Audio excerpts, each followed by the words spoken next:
Every morning for the past 12 years, I wake up as a criminal. Not the kind you see on the news. No dramatic arrests, no mug shots, no orange jumpsuits. I'm the other kind, the invisible kind. The kind who smiles at neighbors, pays taxes on time, coaches Little League on weekends. The kind who has a beautiful wife, two perfect children, and a secret that could destroy everything. My name is Jonathan Miller. I'm 41 years old. I'm a high school history teacher in the suburbs of Philadelphia. And 12 years ago, I killed a man and got away with it. I've never told anyone, not my wife Lisa, who sleeps beside me every night, trusting me with her life. Not my children, Maya, 10, and Noah, 7, who look at me like I'm a hero. Not my therapist, my priest, my best friend. No one knows what I did on the night of October 14th, 2011. No one except me. And the dead man's daughter, who just moved in next door. I saw her for the first time 3 weeks ago. Lisa and I were having breakfast, discussing Maya's upcoming piano recital, when the moving truck pulled up to the Hendersons' old place. The Hendersons had moved to Florida 6 months earlier, and the house had sat empty ever since, a constant reminder of how quickly things can change, how easily people can disappear. "New neighbors," Lisa said, peering through the kitchen window. Finally, that empty house was starting to give me the creeps. I joined her at the window, coffee in hand, watching the movers carry boxes up the front walk. And then I saw her. She was directing the movers, gesturing toward the house, her dark hair pulled back in a ponytail. She was maybe 30, 32, with sharp features and an efficient way of moving that suggested she didn't waste time on anything. My coffee cup slipped from my fingers. "John, what's wrong?" I barely heard Lisa's voice. I was staring at the woman next door, at the face that had haunted my nightmares for 12 years. She didn't look exactly like him. The shape of her jaw was softer, her build more delicate. But the eyes, the way she tilted her head, the specific angle of her cheekbones. She was Thomas Reyes's daughter. I was certain of it. Thomas Reyes. I hadn't let myself think that name in years. Had trained myself to lock it away, to bury it so deep that it couldn't touch my daily life. But now, looking at his daughter setting up her new home 30 feet from my kitchen window, the memories came flooding back. October 14th, 2011. I was 29 years old, fresh out of graduate school, working my first teaching job at a private academy in the city. It was a Friday night, and I'd been at a faculty mixer, one of those mandatory events where you drink too much wine and pretend to enjoy conversations with colleagues you barely know. I shouldn't have driven home. I knew that then, I know it now. But I was young and stupid, and convinced that a few glasses of wine didn't make a difference. I'd driven tipsy before, everyone did. Nothing bad had ever happened. Until that night. The rain was coming down hard, turning the streets into rivers of reflected light. I was on Maple Avenue, a quiet residential street I used as a shortcut, when I saw him, Thomas Reyes. He was walking on the side of the road, hunched against the rain, no umbrella, no reflective clothing. Just a dark jacket and a grocery bag clutched to his chest. I didn't see him until it was too late. The impact was, I can't describe it. The sound, the way the car shuddered. The briefest glimpse of his face in my headlights. Surprise, then nothing. I stopped. I got out of the car. I saw what I'd done. And then I got back in and drove away. The days after were the worst of my life.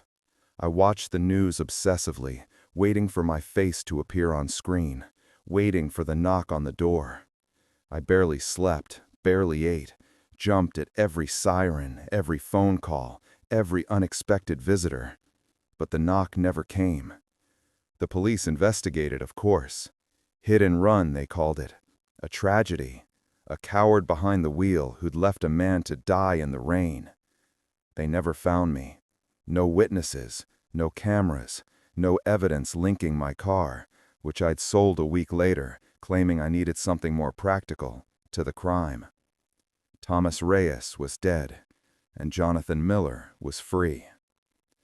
I learned everything I could about him in the weeks after. 43 years old, divorced, father of one daughter, Elena, who was 19 at the time. He'd been walking home from the corner store, picking up milk for his morning coffee. A simple errand, a routine night. He never made it home. The news coverage painted him as a good man, a mechanic who volunteered at the local youth center, who'd raised his daughter alone after his wife left, who was just starting to rebuild his life after years of struggle. I'd taken all of that from him, from Elena, from everyone who loved him, and I'd gotten away with it. The guilt never left. I learned to function around it, to build a life despite it. I met Lisa 2 years later, fell in love, got married. We bought a house in the suburbs, had Maya and Noah, created the kind of family I'd always wanted. But underneath it all, the guilt festered. I became obsessed with being a good person, volunteering, donating, helping anyone who needed it. I told myself it was penance, that if I could do enough good in the world, maybe it would balance out the terrible thing I'd done. It didn't. Nothing could balance it. But the obsession kept me going, kept me from drowning in the shame that threatened to swallow me whole. And now, Elena Reyes had moved in next door, 30 feet from my kitchen window, close enough to touch. "We should introduce ourselves," Lisa said that first day, watching Elena direct the movers. "Bring over some cookies or something, be neighborly." "Sure," I heard myself say, "whatever you think is best." But inside, I was screaming. Inside, I was already planning my escape. I avoided Elena for as long as I could. When she walked to her mailbox, I stayed inside. When she worked in her garden, I found reasons to be in the backyard. When Lisa suggested we invite her to dinner, I invented excuses. Work obligations, Maya's activities, vague commitments that didn't exist. But you can only avoid your neighbor for so long. 2 weeks after she moved in, I came home from school to find her standing in my driveway, talking to Lisa. They were laughing about something. 2 women finding common ground, building the foundation of a friendship. My heart stopped. "John," Lisa waved me over, "come meet Elena. She just moved in next door." I walked toward them on legs that felt like rubber. Up close, the resemblance was even more striking. The same dark eyes, the same slight dimple when she smiled. Thomas Reyes's daughter, standing in my driveway, shaking my hand. "Nice to meet you, Jonathan. Lisa's been telling me all about you." Her grip was firm, confident. She looked directly into my eyes, and I searched for any sign of recognition, any hint that she knew who I was, what I'd done. Nothing. Just polite interest in a new neighbor. "Welcome to the neighborhood," I managed. "Let us know if you need anything." "Actually, I might take you up on that," she smiled, and it was Thomas's smile. The same curve of the lips, the same warmth. "I'm terrible with home repairs. The previous owners left behind some issues. John's handy," Lisa offered. "He fixed our whole basement last summer." "Is that so?" Elena's eyes lingered on my face. Good to know I have an expert next door.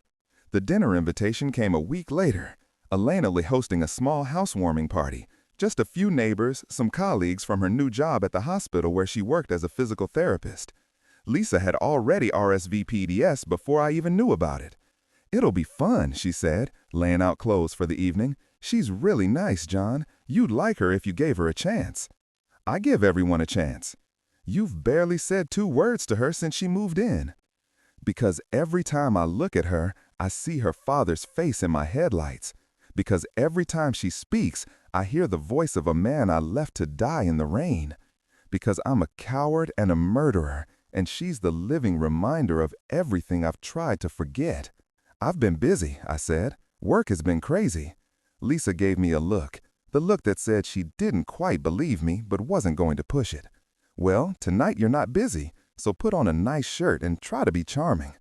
I put on a nice shirt. I didn't feel charming.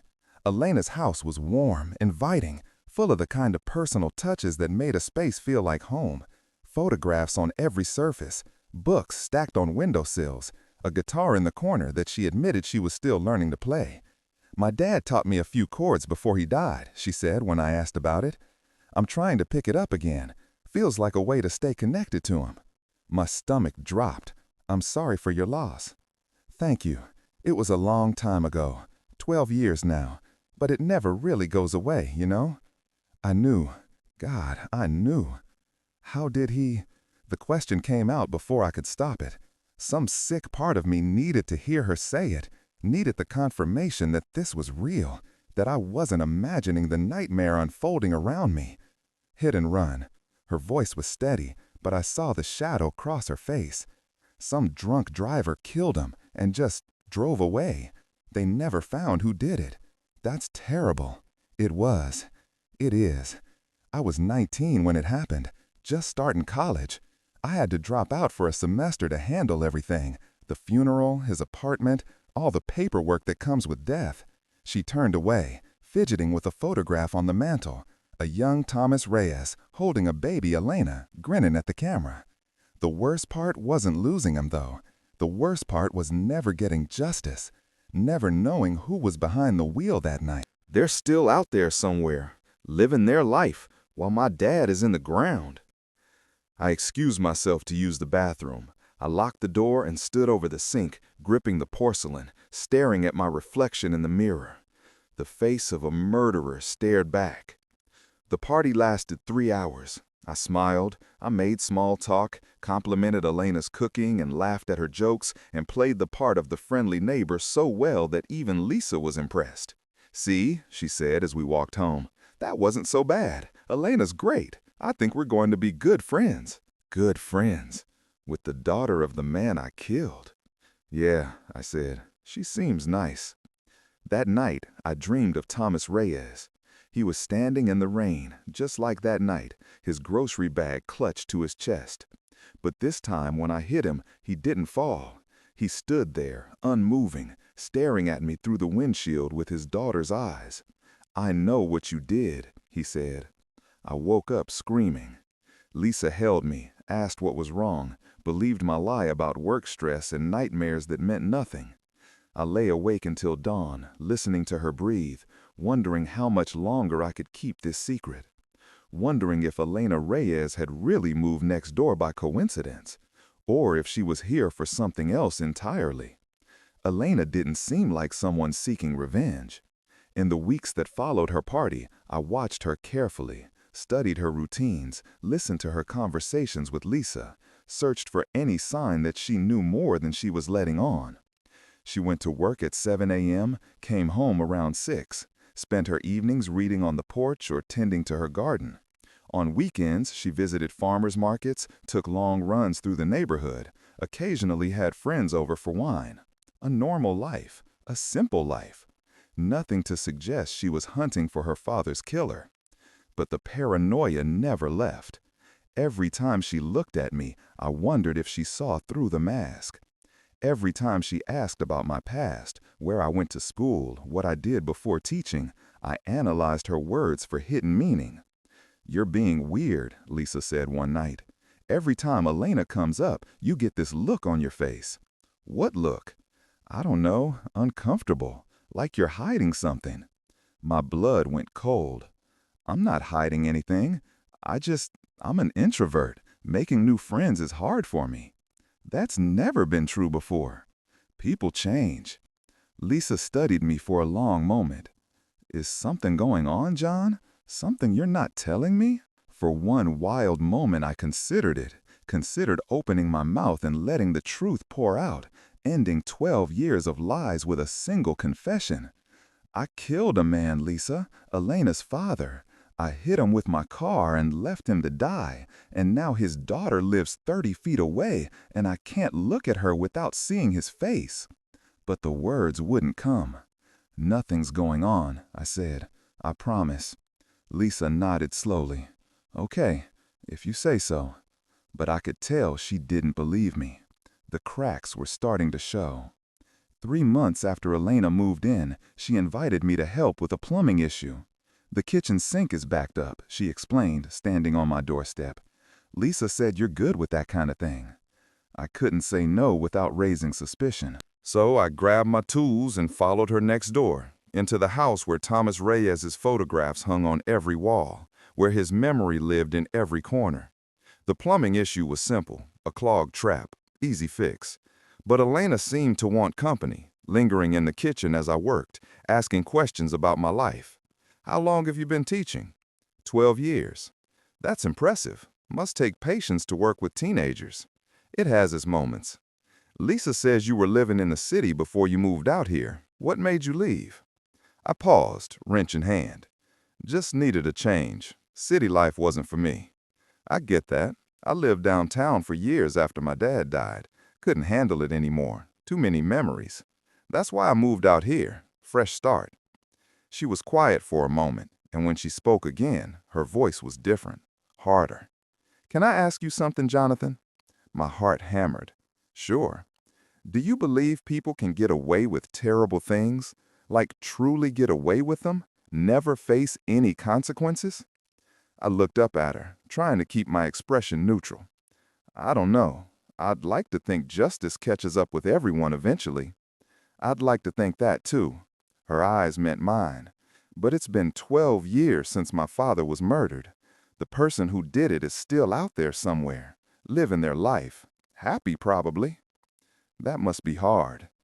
It is. It's the not knowing that kills me. If they'd caught the driver, I could have found some kind of closure.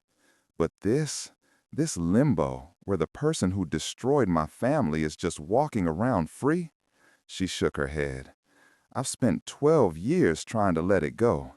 Therapy, medication, support groups. Nothing works. Part of me will never rest until I know who was behind that wheel. I finished with the sink, stood up, started gathering my tools. I hope you find your answers someday, Elena. Thank you, Jonathan. She smiled, but it didn't reach her eyes. I hope so, too.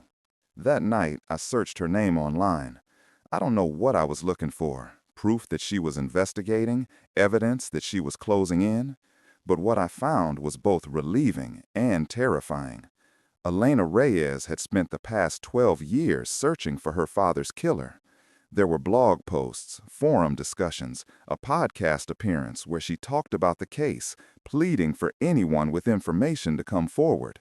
She'd hired private investigators, consulted with retired detectives, offered rewards for tips. She'd never stopped looking. And now, she lived next door to the man she'd been hunting all along. The question was, did she know it? Or was this just the cruelest coincidence in the history of the universe? The guilt began to consume me. I'd lived with it for 12 years, a background hum of shame that colored everything I did. But having Elena next door amplified it beyond measure. Every time I saw her, every time Lisa mentioned her name, the weight grew heavier. I started sleeping less, eating less, snapping at my children for minor infractions, then drowning in guilt for that too. "Dad, are you okay?" Maya asked one night when I'd yelled at her for leaving her shoes in the hallway. "You seem really angry lately." "I'm fine, sweetheart, just tired. Mom says you're stressed about work." Mom's probably right. But it wasn't work. It was the man I'd killed, reaching up from his grave to destroy the life I'd built on his bones. The first real crack came in March. Elena had invited Lisa over for lunch, and they'd spent hours talking, laughing, building the friendship that had been growing for months. When Lisa came home, her face was thoughtful. "Elena showed me some old photos of her dad today." My blood turned to ice. "Oh yeah? He seemed like a good man. She said he raised her alone after her mom left, worked 2 jobs to make ends meet, volunteered at some youth center on weekends. Sounds like a saint." The words came out more bitter than I intended. Lisa looked at me sharply. "What's that supposed to mean?" "Nothing, sorry. I don't know why you're telling me this." "Because he was killed, John. Hit and run, just like she told us. The driver never came forward, never faced justice for what they did." "I know. She mentioned it at her party." "Did she mention that she's still investigating?" Lisa sat down across from me. "She's been tracking down leads for 12 years, has all these files and records. She showed me some of it today." My hands were shaking. I tucked them under the table so Lisa wouldn't see. "What kind of leads?" Witness statements, police reports. She even has a list of vehicles that were registered in the area at the time, makes and models that match the damage patterns. That's thorough. She's obsessed with finding the person who did it. I can't blame her, honestly. If someone killed you and got away with it, I'd never stop looking either. Lisa reached across the table, took my hand. I told her I'd help however I could. Give her access to school records if she needs to track someone down. I hope that's okay. Of course, whatever she needs. But inside, I was screaming. The list of vehicles. That's what haunted me. Elena had a list of cars that matched the damage patterns, makes and models that could have been the murder weapon. If my old car was on that list, if she could trace it back to me, I needed to know more. The opportunity came 2 weeks later. Lisa was at a conference. The kids were at their grandparents' for the weekend, and Elena had mentioned she was going out of town to visit a friend. I watched her drive away Saturday morning, waited an hour to make sure she wasn't coming back, then walked next door. The spare key was under a fake rock in the garden. I'd seen her use it once. My hands were shaking as I let myself in, as I crossed the threshold into the house of the woman hunting for her father's killer. Her office was in the back bedroom. It was exactly what I'd feared, a shrine to the investigation. Corkboards covered with photographs, newspaper clippings, handwritten notes. A filing cabinet full of documents. A whiteboard with a timeline of the night Thomas Reyes died. And there, in the center of everything, a list. Vehicles of interest, registered within 1 0-mile radius. I scanned the names, looking for my own. Not there. I scanned again, slower this time. Not there. Relief washed over me, followed immediately by confusion. My car had been registered in the area. It should have been on the list. Then I saw the notation at the bottom. This list is incomplete. Many records from 2011 were damaged in the 2015 database fire. The database fire. I remembered hearing about it years ago. A storage facility containing old DMV records had burned down, destroying millions of files. I thought nothing of it at the time. Now I realized it had probably saved my life. I was about to leave when I saw the folder. It was sitting on her desk, separate from the others, labeled in red marker, Current Persons of Interest. I shouldn't have opened it, but I did. Inside were 3 profiles, 3 names, 3 faces, and mine was one of them. I stared at my own photograph, unable to breathe. It was my faculty photo from the school website, printed in black and white, paperclipped to a sheet of handwritten notes. Jonathan Miller, 41, history teacher at Westfield Academy, lived in city limits October 2011, owned 2008 Honda Accord, dark blue, vehicle sold November 2011, 1 month after incident, currently lives at 442 Maple Lane. Below that, notes. Sold vehicle immediately after accident.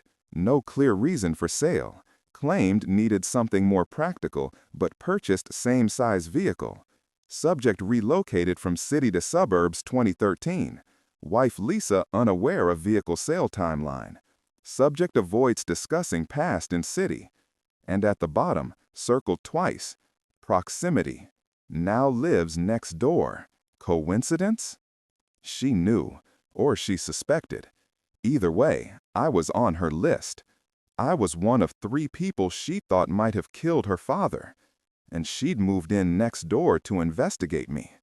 I drove around for hours after leaving Elena's house. My mind was racing, cycling through possibilities, scenarios, escape plans. I could run, pack up the family, move across the country, start over. I could confess, walk into a police station and end 12 years of lies. I could do nothing. That was the realization that eventually calmed me down. Elena suspected me, but she had no proof. The DMV records were destroyed. My old car was long gone, sold to a dealer who'd probably resold it a dozen times by now. The only evidence connecting me to the crime was circumstantial. And circumstantial evidence wasn't enough to convict. She could suspect all she wanted. Without proof, she couldn't touch me. All I had to do was maintain the lie, keep playing the friendly neighbor, give her nothing to confirm her suspicions. I'd been doing it for 12 years. I could do it a little longer. But living next to your hunter changes things. Every interaction with Elena became a chess match. Every conversation felt like an interrogation. I analyzed everything she said, searching for traps, for leading questions, for attempts to catch me in a lie. "You seem tense lately," she observed one evening when we'd both ended up checking our mail at the same time. "Everything okay?" "Fine, just work stuff." "Lisa mentioned you've been stressed. She's worried about you." "Lisa worries too much. She loves you. That's what people do when they love someone. They worry." Her eyes held mine for a moment too long. Did anyone love Thomas like that? The question came out before I could stop it. "Your father, was there someone who worried about him?" Elena's expression flickered. "Me? I worried about him constantly. He had a heart condition, you know. I was always nagging him to take his medication, eat better, exercise more." She laughed bitterly. Turns out I should have been worrying about drunk drivers instead. I'm sorry, I shouldn't have brought it up. It's okay. I think about 'em every day anyway. Bringing 'em up doesn't make it worse, just makes it present. She turned to go, then paused. You know, Jonathan, I've met a lot of people in my life. Good people, bad people, people who pretend to be one thing while being another entirely. She looked back at me. I've gotten pretty good at reading them, seeing through the masks. Is that right? That's right. Her smile was enigmatic. I'll see you around, neighbor. She walked away, leaving me standing in the driveway with a racing heart and sweating palms. She was testing me, probing, waiting for me to slip. The unraveling started with Lisa. I had coffee with Elena today, she said one evening, her voice too casual. She told me some interesting things about her investigation. I kept my eyes on the TV, afraid of what she might see in my face. Oh yeah? She says she's narrowed it down to 3 suspects, 3 people who had the means and opportunity to kill her father. That must be encouraging for her. She said one of them lives in the neighborhood. My heart stopped. Really? Really? Lisa turned off the TV, forcing me to look at her. John, is there something you need to tell me? Like what? Like why Elena keeps asking questions about you, about your past, about the car you owned in 2011. She's asking about me? She's asking about everyone, but you especially. She wanted to know why you sold your car right after her father died, why you moved out of the city, why you get uncomfortable every time she brings up the hit and run. I felt the walls closing in. I don't know what to tell you, Lisa. I'm uncomfortable because it's an uncomfortable topic. A man died. His daughter lives next door. It's awkward. Is that all it is? Awkwardness? What else would it be? Lisa stared at me for a long moment. I don't know, John. You tell me. The conversation haunted me for days. Lisa knew something was wrong. She might not have figured out what, but she knew. I could see it in the way she looked at me, the way she paused before speaking, the way she watched me when she thought I wasn't paying attention. The mask was slipping. 12 years of lies crumbling under the weight of Elena Reyes's investigation. And the worst part was, I deserved it. The breaking point came on a Thursday. I was at school teaching my AP history class when the office called. There was a visitor for me, a woman named Elena Reyes. She was waiting in the main office when I arrived, looking perfectly composed, a folded tucked under her arm. Jonathan, thank you for seeing me. Is everything okay? Lisa's fine. This isn't about her. She glanced at the secretary, lowered her voice. Is there somewhere we can talk privately? My heart was hammering, but I kept my face neutral. My classroom. Follow me. We walked in silence through empty hallways. My mind was racing, preparing for every possible scenario. She was going to confront me. She was going to accuse me. She was going to show me the evidence she'd compiled and demand I confess. But when we reached my classroom, She did something I didn't expect. She started crying. "I'm sorry," she said, wiping her eyes. "I'm sorry for ambushing you like this. I didn't know who else to talk to. Talk to me about what? About my father, about the investigation, about the fact that I've spent 12 years of my life chasing a ghost, and I'm no closer to finding him than I was the day my dad died." I stood frozen, unsure what to do. "Elena, I know you probably think I'm crazy, moving next door to you, asking all these questions. Lisa probably told you I have you on some list." She laughed bitterly. "You're not the only one. I've suspected dozens of people over the years, investigated them all, ruined relationships, lost jobs, destroyed my own mental health." She sat down heavily in a student desk. "And for what? The person who killed my father is still out there, still free, and I'm the one who's imprisoned, trapped in this obsession that I can't escape." I didn't know what to say. This wasn't the confrontation I'd expected. This was something else entirely.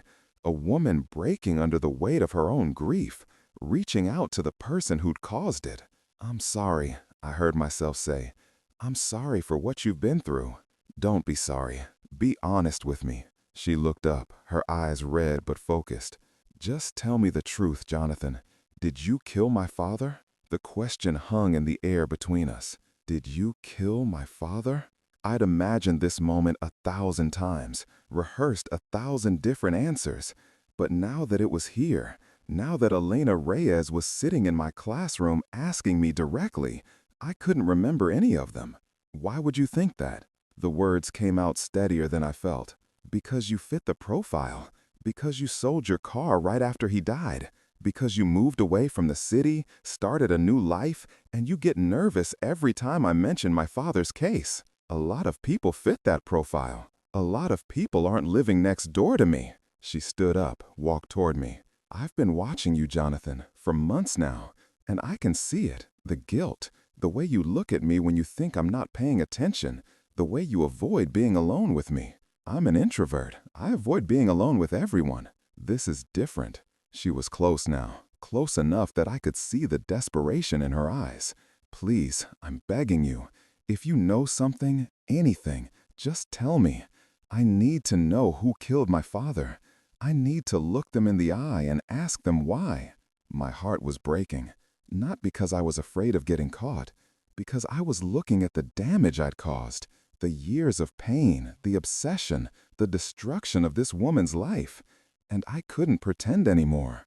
"Elena, just tell me the truth. Whatever it is, I can handle it.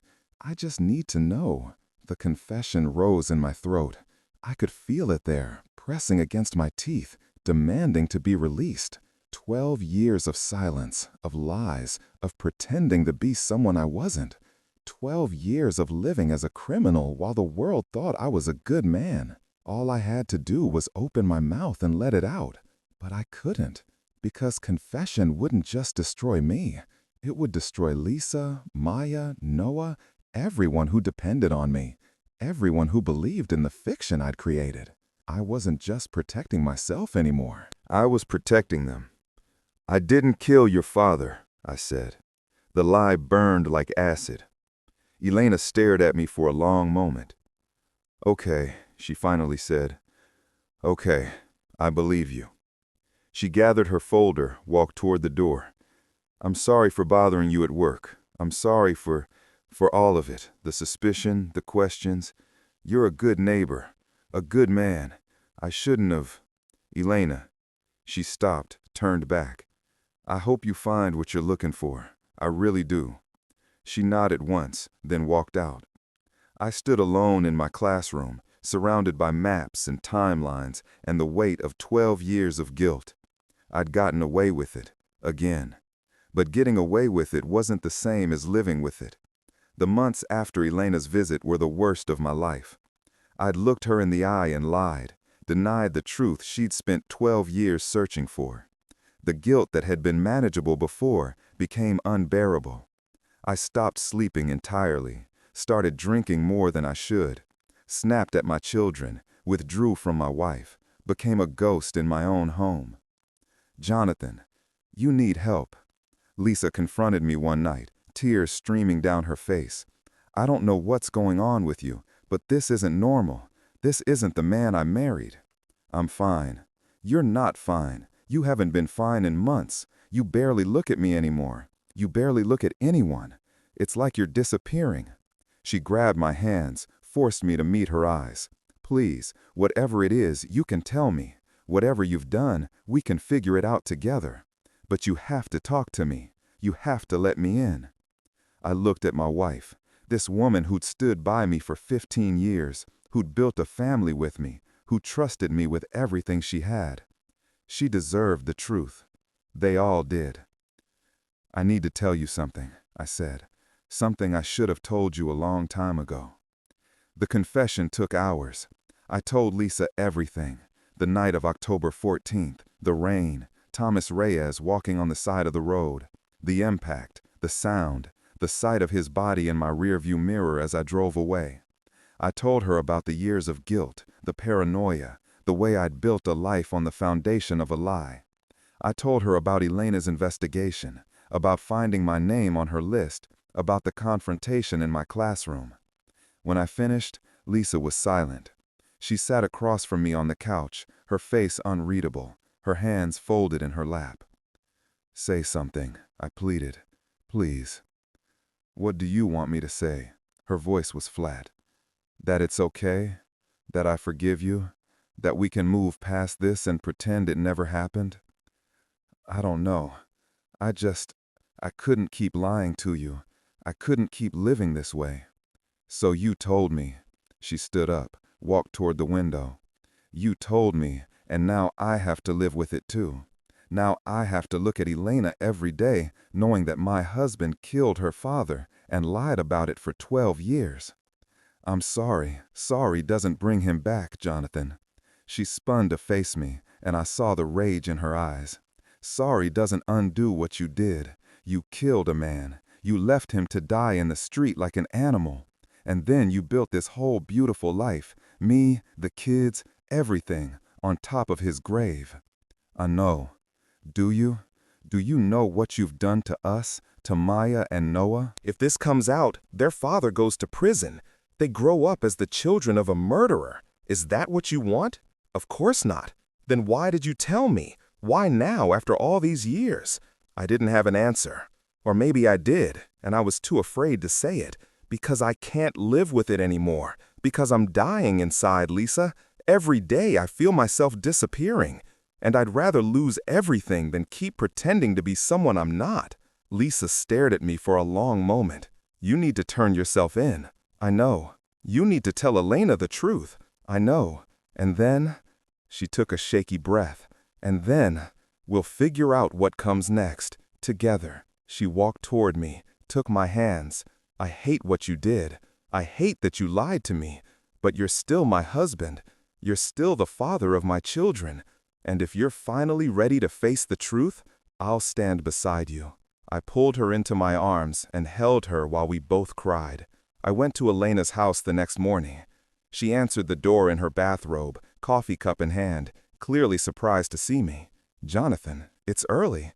"I know, I'm sorry, but there's something I need to tell you, something I should have told you months ago." She studied my face, and something in her expression shifted.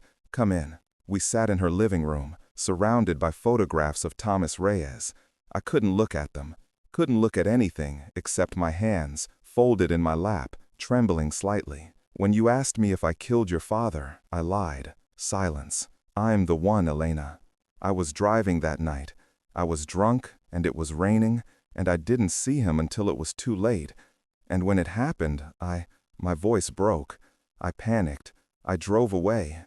I left him there in the street, and I've spent 12 years trying to live with what I did." I finally looked up. Elena was crying, silent tears streaming down her face, her hands gripping her coffee cup like it was the only thing keeping her upright. "Why are you telling me this now?" "Because you deserve to know. Because I can't keep lying. To you, to my family, to myself. Because I've spent 12 years pretending to be a good person, and I'm not. I'm a coward and a murderer, and you should know the truth. And what do you expect me to do with this truth? Whatever you need to. Call the police. Tell everyone what I did. I'll confess to everything. I needed you to hear it from me first. Elena was quiet for a long time. Then she did something I never expected. She laughed. I knew, she said. I knew from the moment I moved in. I could see it in your face, the first time we met. That guilt, that terror. I knew you were the one. Then why? Why didn't I turn you in? Why did I wait? She set down her coffee, wiped her eyes. Because I needed to understand. I needed to see who you were. Not just the man who killed my father, but the man you became after. The husband, the father, the teacher who coaches Little League and donates to charity. I was trying to make up for it, trying to balance the scales. I know. I watched you do it. Watched you throw yourself into good works, volunteer for everything, be the perfect neighbor and the perfect dad. She shook her head. And part of me hated you for it. Hated that you got to live this beautiful life while my father rotted in the ground. You have every right to hate me. I do. She stood up, walked to the window. But hate is exhausting, Jonathan. I've been hating you, hating whoever killed my father for 12 years. It's destroyed me, consumed my life, ruined every relationship I've ever had. She turned back to face me. And now you're here, confessing, taking responsibility, giving me the closure I've been searching for all this time. I'll turn myself in today. I'll tell the police everything. I know you will. She crossed the room, sat down beside me. And I'm going to tell you something that will probably surprise you. I forgive you. I stared at her. What? I forgive you. Not because you deserve it, not because what you did was okay, but because I'm tired, Jonathan. I'm tired of carrying this anger, tired of letting my father's death define my entire existence. She took my hand. You're going to pay for what you did. The law will make sure of that. But I won't spend another 12 years hating you.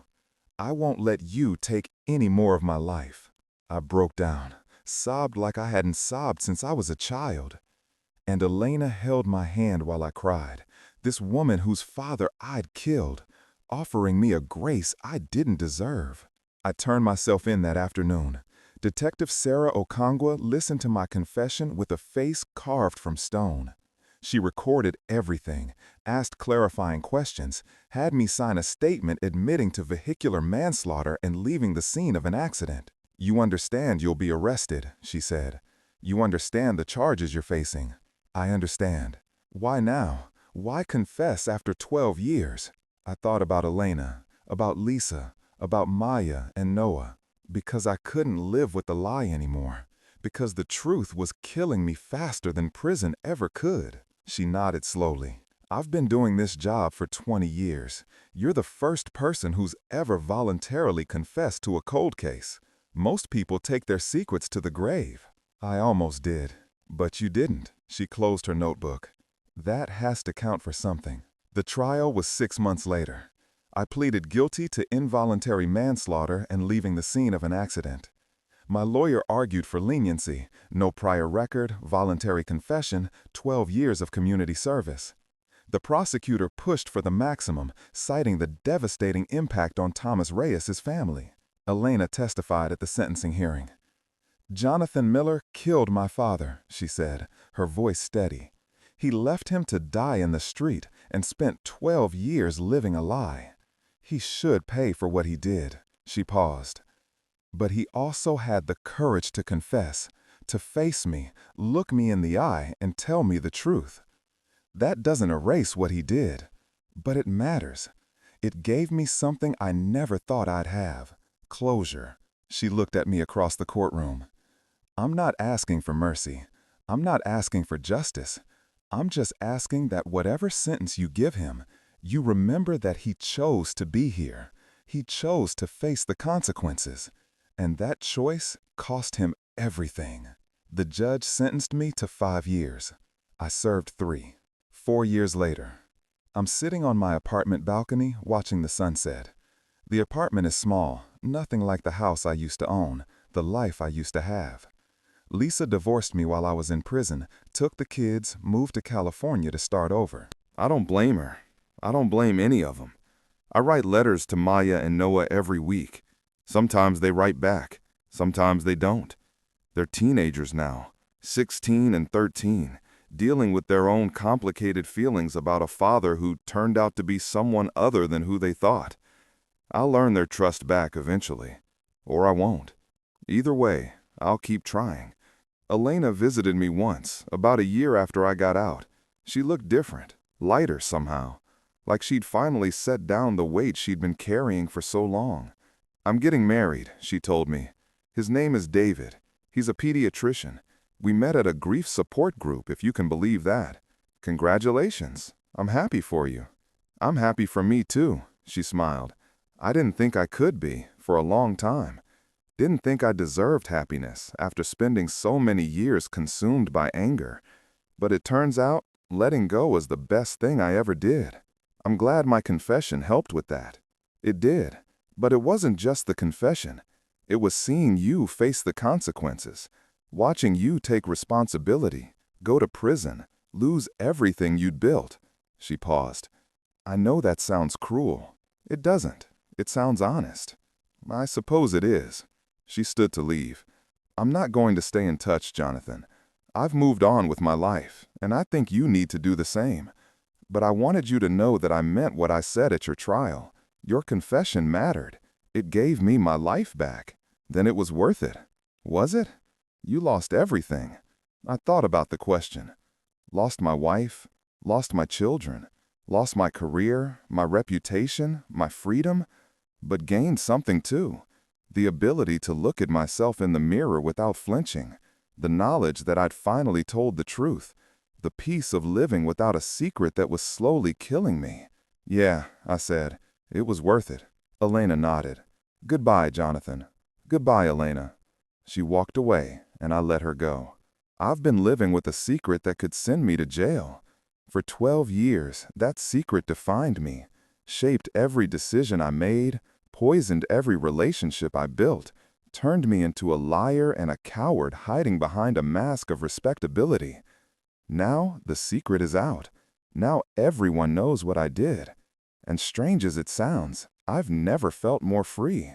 The guilt will never fully leave, I know that. Thomas Reyes is still dead. His daughter still grew up without a father. Nothing I do can change that. But I can live honestly now. I can wake up each morning as the person I actually am, not the fiction I created.